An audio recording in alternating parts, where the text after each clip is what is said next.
Yeah, the other one, so this is the that popped into my head when I was doing the superset one last week. Um I kind of got to a point again, especially first week, I was more making sure that I was good on form, I think, than anything else. So I felt like I was doing a little bit of swapping to make sure that I'm like, all right, if I know the ask here is 10, I know I can do 8. Great. I know I can do 8 at a certain weight, but if I really needed to get to 10, I'm probably going to want to drop down a little bit. So what would be let's just say they're, I don't know, 20. If I know that I could get to 8 on the 25-pound dumbbells, but if I wanted to get to 10, I'm going to need to drop down a little bit. What would be the high, more weight Yeah, or get to hit the number of reps? yeah, that's an awesome question. And in a very, I always take things like that on a case by case basis. So I try to give you more of a framework than like a very definite answer on that one, because each time I think the answer will be just a hair different. So the framework I would recommend for that is first and foremost, always make sure you're challenging yourself. So if it's the difference between, doing 25s and doing 8 with good form, or dropping down to, let's say your next option was like 15, but you could do like 20, no problem.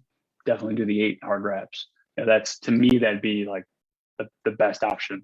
If it's 10 reps and you're within plus or minus 2, even 3, awesome, right? If you're challenging yourself and you just truly can't get 1 or 2 more reps, that was probably a great set. I'll take that all day long.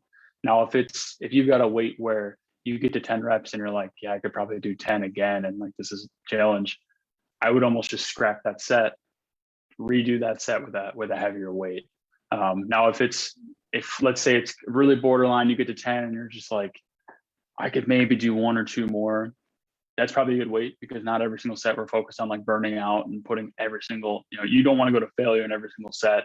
That will create muscle exhaustion. But if you're like, let's say your last set comes up and you just did 10 reps, and you're like, I could probably squeeze out 1 or 2 more with this weight, squeeze out 1 or 2 more, right? It's, just because it's in 10 reps, if Mhm. you do 1 or 2 more, it's only going to help you. So it's an awesome question. If it's between like doing, if it's prescribed 10 reps and it's between doing 8 with one weight or 12 with another weight, there's really no wrong answer, because the 8 to 12 rep range is very much the same. You're working the same thing. Once you get below 8, you're more focused on strength.